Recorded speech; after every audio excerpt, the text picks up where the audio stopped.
Hello everyone, welcome to chemistry class. Today we will discuss about another chapter, that is chapter 9. तो chapter 9 इस बार आपके पास start होने वाला है। chapter 9 आपको जो टाइटल याद रखना है, that is हाइड्रोकार्बन्स। तो हाइड्रोकार्बन स्टार्ट करने से पहले जो भी आपने 10th क्लास तक पढ़ा हो, पहले उसको रिवाइज करें, क्योंकि आपका बेसिक जो 10th क्लास चैप्टर 4 आपने पढ़ा होगा वो सेम इसके अंदर है। तो जैसे what is the meaning of hydrocarbon? Hydrocarbon means those compound made with the help of hydrogen and carbon, यानी ऐसे कंपाउंड जो हाइड्रोजन और कार्बन से मिलकर बने हो वो आपके हाइड्रोकार्बन होंगे।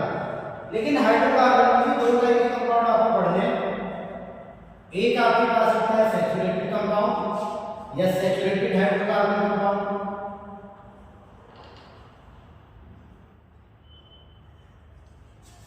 और दूसरा होता है बच्चे अनसैचुरेटेड हाइड्रोकार्बन। Unsaturated hydrocarbon. अब इसकी सिंपल सी पहचान है, जहां भी आपके पास कार्बन कार्बन सिंगल बॉन्ड आएगा या कहीं पर आपके पास फॉर्मूला CnH2n+2 फॉलो होगा, तो वो आपके पास क्या होगा? सैचुरेटेड हाइड्रोकार्बन का पार्ट। इस फॉर्मूले को नीचे लिख देते हैं, CnH2n+2। ये बात ध्यान रखना, फॉर्मूला यानी सैचुरेटेड हाइड्रोकार्बन वो है बच्चे जहां पर कार्बन कार्बन सिंगल बॉन्ड मिल जाए या आपके पास इस फॉर्मूले को सेटिस्फाइड अगर कोई भी कंपाउंड करता है तो वो सैचुरेटेड हाइड्रोकार्बन का पार्ट है। अब अनसैचुरेटेड के अंदर आपको दो पार्ट डिस्कस करने हैं, carbon carbon double bond, carbon carbon triple bond. Double bond वाले को आप बोलते हैं एल्कीन और ट्रिपल बॉन्ड को बोलते हैं एल्काइन। इसको भी अगर आप याद रखेंगे तो इसको बोलते हैं एल्कीन। इन सभी का मैथमेटिकल फॉर्मूला क्या होता है? एल्कीन के लिए CnH2n और इसके लिए होता है CnH2n-2। तो ये मैथमेटिकल फॉर्मूला है। तो सिंपल शॉर्टकट में अगर मैं बताऊं, सैचुरेटेड मतलब सिंगल बॉन्ड या इस फॉर्मूले को सेटिस्फाई करें। अनसैचुरेटेड डबल बॉन्ड अगर आपके पास आएगा या इस फॉर्मूले को फॉलो करेगा तो एल्कीन कहलाएगा, इसको एल्कीन बोलते हैं सिंगल बॉन्ड के केस। ट्रिपल बॉन्ड के केस में ट्रिपल बॉन्ड वाले बोलते हैं एल्काइन, इसका फॉर्मूला क्या है? CnH2n-2। तो बच्चों सबसे पहला क्वेश्चन आपका एग्जाम में ये बनता है कि इनके फर्स्ट डेरिवेटिव का फॉर्मूला होता है। तो फर्स्ट डेरिवेटिव के लिए फॉर्मूला क्या करेंगे आप? इसमें n = 1 पुट कर देंगे। n = 1 पुट करेंगे, C1H2 × 1+2, तो ये बन जाएगा C1H2+2, दैट मींस CH2। तो ये फॉर्मूला है।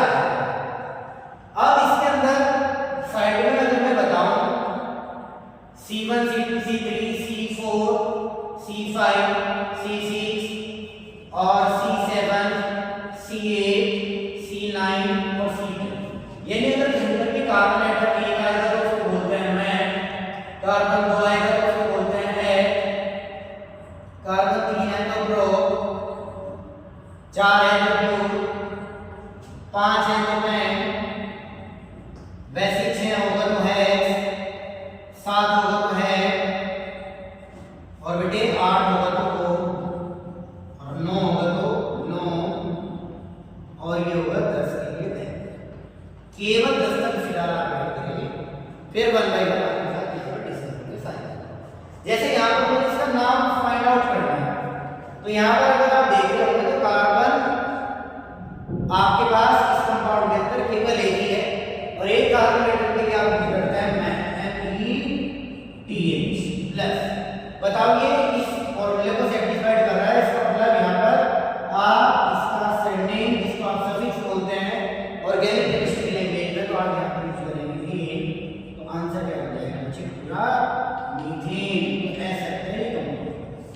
तो मीथेन सबसे पहला कंपाउंड है इसके अंदर, यानी ये इसका फर्स्ट फैमिली मेंबर है। तो तो अगर कभी भी एमसीक्यू में पूछेगा कि भाई एल्कीन का फर्स्ट फैमिली मेंबर का फॉर्मूला क्या है, तो आंसर होगा CH। पहला क्वेश्चन आपका अच्छे से क्लियर हो गया। सेकंड थिंग, अगर आपके पास में फॉर्मूला है डबल बॉन्ड के लिए CH2 n इक्वल टू अगर उसके अंदर तो ये बन जाएगा C1H2 into 1, यानी जिसको आप फॉर्मूला क्या लिखेंगे CH2, और CH2 के लिए आपका स्ट्रक्चर बनेगा HC, सिंगल बॉन्ड है। तो बच्चों यहां पर देखिए ना कि हाइड्रोजन का एटॉमिक नंबर होता है 1 और कार्बन का एटॉमिक नंबर कितना है 6, जिसको आप 2 लिख सकते हैं। यानी कार्बन केवल आपका 4 बॉन्ड बनाएगा और हाइड्रोजन आपका एक ही बॉन्ड बनाएगा। तो यहां पर हाइड्रोजन के बॉन्ड तो कंप्लीट है, लेकिन कार्बन के कंप्लीट ना होने की वजह से ये स्ट्रक्चर आपकी नहीं क्लियर है, क्योंकि यहां पर ऑर्बिटल रूल आपको लागू नहीं होगा। यहां पर अगर आप देखोगे तो इसके अंदर CH4 के अंदर N single bond C, single bond H, single bond, तो यहां पर 4 बॉन्ड बन गए और एक बॉन्ड के अंदर 2 इलेक्ट्रॉन होते हैं, तो 4 * 2 कितना हो जाएगा 8 इलेक्ट्रॉन। इसका मतलब यहां 8 इलेक्ट्रॉन की पॉसिबिलिटी है, यानी ऑर्बिटल रूल सेटिस्फाई करेगा। जब n = 1 पर या तो ये नहीं करवा, तो फिर आपको सेकंड नंबर पर जाने पड़ेगा, यानी n = 2 पर, तो ये बन जाएगा C2H2 * 2, यही बन जाएगा C2H2। C2H4 को स्ट्रक्चर वाइज अगर आप देखते हैं तो यहाँ 2 कार्बन एटम बचे और हाइड्रोजन कितने हैं 4 और कार्बन कितने हैं 4 हाइड्रोजन को 2 हाइड्रोजन के साथ स्प्लिट कर देंगे, डिवाइड कर देंगे आप, 4/2 कितना आ जाएगा 2 आ जाएगा, यहाँ पर भी 2 आ जाएगा। क्लियर? जब ये 2 आ जाएगा तो यहाँ पर ध्यान से समझो, कार्बन मैक्सिमम कितने बॉन्ड बनाता है 4, इस कार्बन ने कितने बॉन्ड बना चुका 1 और 1 कितना आ जाएगा। अच्छा 4 में से ये वाले बॉन्ड घटा तो कितना आ जाएगा 4 - 2 यानी 2 आ जाएगा, इसलिए यहां पर बचेगा डबल। ठीक, तो डबल बॉन्ड आने की वजह से इसका सिंपल सा आइडेंटिफिकेशन बन जाएगा कि ये एल्कीन का फैमिली मेंबर है, और एल्कीन का फैमिली मेंबर है तो अब इसका अगर आईपीसी नाम लिखेंगे तो यहां पर देखो कार्बन एटम कितना आ रहे हैं 2 के लिए आप क्या यूज करेंगे इसमें ETH, H जिसको बोलते हैं, और यहाँ पर आपके पास जो सफिक्स है वो क्या आ जाएगा E, तो E + E तो आंसर क्या बन जाएगा ईथीन। तो ये इसका फर्स्ट फैमिली मेंबर है, यानी C2H4 आपका फर्स्ट फैमिली मेंबर है इसका एल्कीन C2H4, इसकी स्ट्रक्चर आपके सामने क्लियर है। तो मेरे हिसाब से अब आपको ये क्लियर होगा कि किस तरीके से